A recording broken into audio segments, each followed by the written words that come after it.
कथा कहती है भाई जा सोचना था कि हमारी गति क्या होना है, उसको सोचना था हमारी गति क्या है। अगर 4 लड़के हैं बराबर का, 4 बेटियां हैं बराबर की, 5 बेटे हैं बराबर का, 5 है। यहां तक शिव पुराण की कथा कहती है, भागवत जी में यहां तक वर्णन आता है कि यशोदा मैया अपने लाला को जितना माखन देती थी उतना माखन दाऊजी महाराज को भी देती थी। मनसूखा आ जाता था, मनसूखा को देती थी। श्रीदामा आ जाता था, श्रीदामा को देती थी। जो आ जाता उसको माखन दे देती। जो सम्मुख में आया माता यशोदा नहीं, अपना अपना जो भाग था उसमें से श्रेष्ठ श्रेष्ठ भाग सबको दे देती थी, बराबर का, कोई ज्यादा नहीं। शिव महापुराण की कथा यहां तक कहती है तुम्हारा बच्चा अगर बिस्कुट खा रहा है और तो उसका दोस्त आ गया ना, तो पहला फर्ज मां का बनता है कि उसमें से आधे बिस्कुट उस दोस्त को दे, क्योंकि भोजन करते समय आया है, क्रम शामिल है। शास्त्र यहां तक कहता है कि अगर तुम भोजन कर रही हो, तुम चाय पी रही हो और चाय पीते पीते अगर कोई आ गया और तुम्हारे कप में अगर चाय है, मान लो वो झूठी नहीं हुई है, तो प्रयास करना कि वो चाय में से आधी चाय जो आया है उसके कप में डालकर दे दी जाए, उसके गिलास में डालकर दे दी। नहीं, थोड़ा सा तो पीना पड़ेगा, कटोरी में भले मत बनाओ तुम दूसरी, पर उसमें से थोड़ी सी दो। झूठी नहीं है, झूठी हो गई तो मत दो, पर जो अच्छी है उसको दे दो, जो श्रेष्ठ है उसको दे दो। नहीं, लेना तो पड़ेगा, तुम आए हो।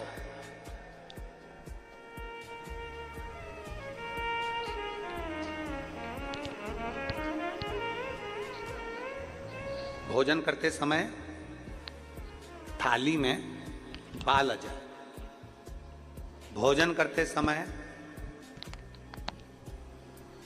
एकदम खाते खाते गले में मिर्ची लग गई, हिचकी चलने लगे, भोजन करते समय एकदम ठसका लग गया, अटक गया भोजन, पानी अटक गया। रोज प्रतिदिन भोजन में थाली में बाल आ रहा है, प्रतिदिन ठसका लग रहा है, प्रतिदिन अगर तुम्हारे हिचकी आ रही है भोजन करते समय, प्रतिदिन आपके साथ में ये क्रम हो रहा है, तो समझ लेना कि तुम भोजन करते हो उस समय पर आपके घर का कोई पूर्वज, कोई भूखा या प्यासा जरूर रह गया है, जिसके कारण बस वो हमको भोजन के समय पर बहू को या बेटे को याद करता है।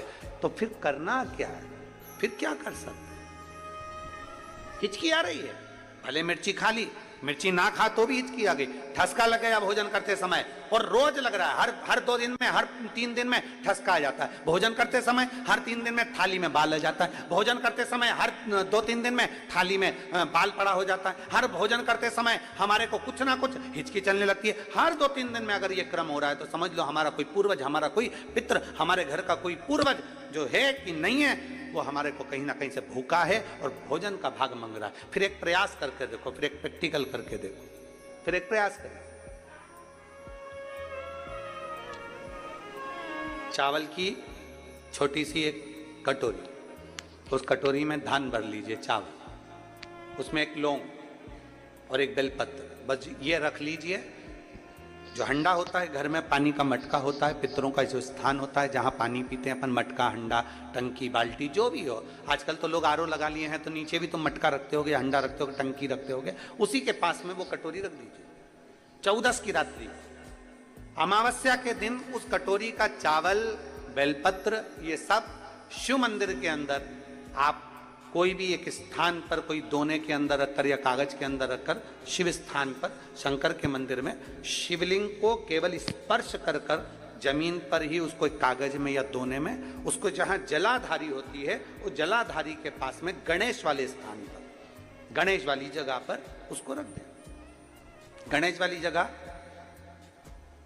फिर समझिएगा, ये शिवलिंग जलाधारी, ये जलाधारी का चरण जहां से पानी बहता है, सीधा हाथ सीधी तरफ पर गणेश जी का स्थान होता है, लेफ्ट में कार्तिकेय का स्थान होता है, बीच में अशोक सुंदरी का स्थान होता है। शंकर का शिवलिंग, शिवलिंग के ऊपर जो जलाधारी लगी होती है, जलाधारी में से एक एक बूंद जो पानी नीचे गिरता है, ये शंकर भगवान की 5 लड़कियों का स्थान होता है, जया, विषहरा, शामली बारी, दौतली, देव। शंकर जी की 6ठे नंबर की लड़की का स्थान बीच में होता है, जिसका नाम है अशोक सुंदरी। ऐसा स्थान, और ये पार्वती जी का हस्तकमल हो गया, शंकर का स्थान हो गया। तो जब हम वो अन्न रखते हैं, जब हम चावल और एक बेलपत्र और एक लौंग जो रखते हैं, वो हम गणेश जी वाले स्थान के साइड में रखते हैं, नीचे की ओर रखते हैं उसके स्थान। कई लोग एक प्रश्न करते हैं, गुरुजी आज सावन की शिवरात्रि, हम रात्रि को पूजन करेंगे 7 बजे शाम को ऑनलाइन, तो हम मट्टी के शंकर जी बना रहे हैं, तो क्या हम नंदी बनाएं?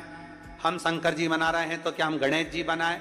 नहीं, केवल शंकर भगवान का शिवलिंग बनाइए, बड़े प्रेम से जलाधारी बनाइए। हमने पहले भी कहा कि इसमें सारे देव अपने आप विराजमान हैं। आप जब अभिषेक करेंगे तो उसमें सब देवों का अभिषेक अपने आप हो जाएगा, सबकी पूजा।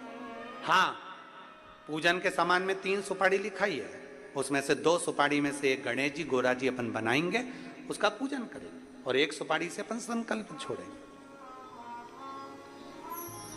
शिव आराधना में शास्त्र कर रहा है, शिव महापुराण वर्णन कर रही है।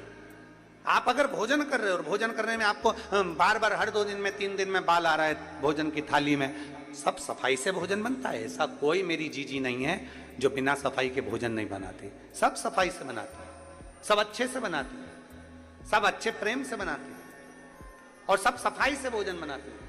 और सफाई से भोजन बनाने के बाद भी आपकी भोजन की थाली में बाल आ रहा है, अच्छे से प्रेम से एकांत में बैठकर भोजन कर रहे तो भी हिचकी आ रही है, तो भी आपको ठसका लग रहा है, रोज 2-3 दिन में लग रहा है, समझिए कि वो कहीं ना कहीं हमारे पूर्वज, कहीं ना कहीं हमारे देव भूखे हैं, भोजन मांग रहे हैं,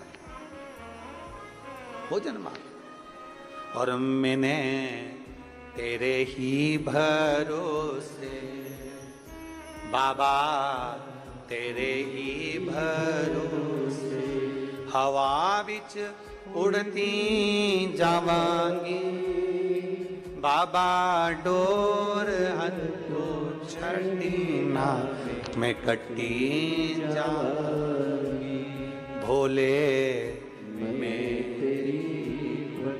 आप लोगों का आता है तो साथ में बोला करो, भोले मैं तेरी हवा बिच उड़ती जावांगी, बाबा डोर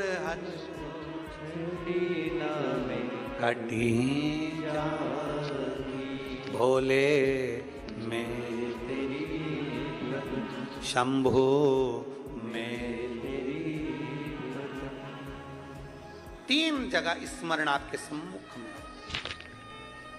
स्वामी आज हमको 40 साल के पर्यंत तो पहली बार 40 साल में पहली बार भूखा सोना पड़ रहा, पहली बार हम भूखे सो रहे हैं। क्या कारण है?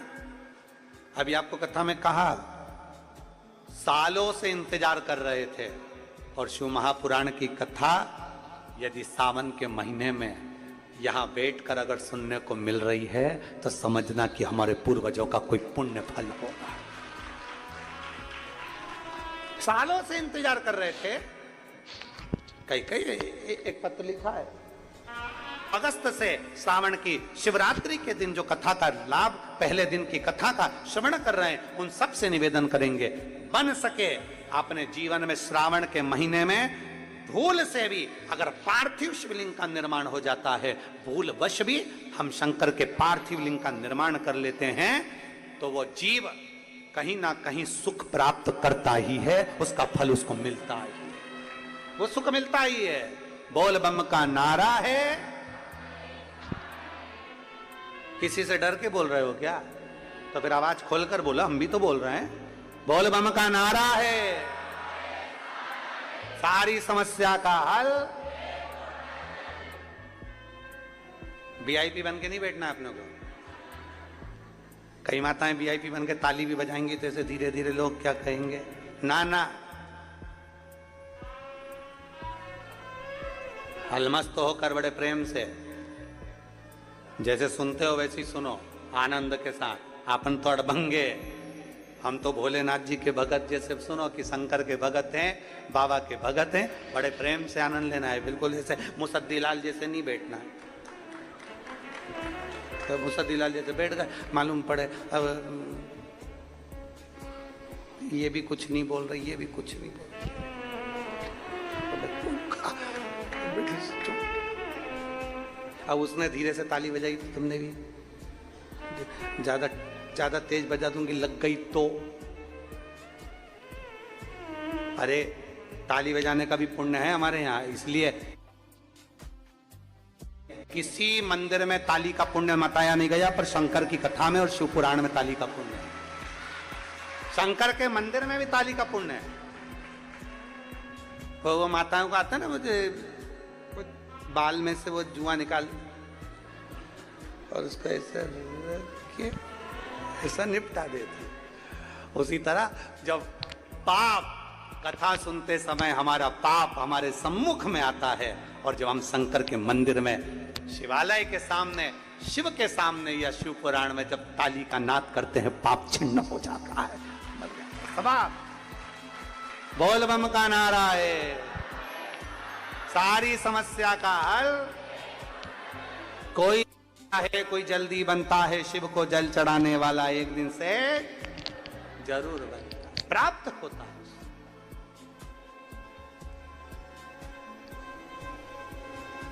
प्राप्त हो, हमने छू लिया इसलिए ये हो गया। भगवान करे तो चिंता मत कर। पार्वती, सावन का महीना आएगा, ये दोनों लकड़ी लेने के लिए जाएंगे। लकड़ी के लिए रहेगी, पेड़ की छांव में जरूर को जाएंगे। ये सब भगवान लीला रचता है, अपन कुछ नहीं रच सकते। जो रचने वाला है वो शंभु है, जो रचने वाला है वो शंकर है। कहाँ कथा होना थी और कहाँ हो रही है, रचने वाला शंकर है। किसको सुनना थी और कौन सुन रही है, सब रचने वाला शंकर है। जजमान कौन था और कौन बन गया, रचने वाला शंकर है, उसके सिवाय कोई नहीं। सब शिव के हाथ में। वो कब डमरू बजाएगा, कैसा बजाएगा, कोई पता नहीं, पता नहीं चलता।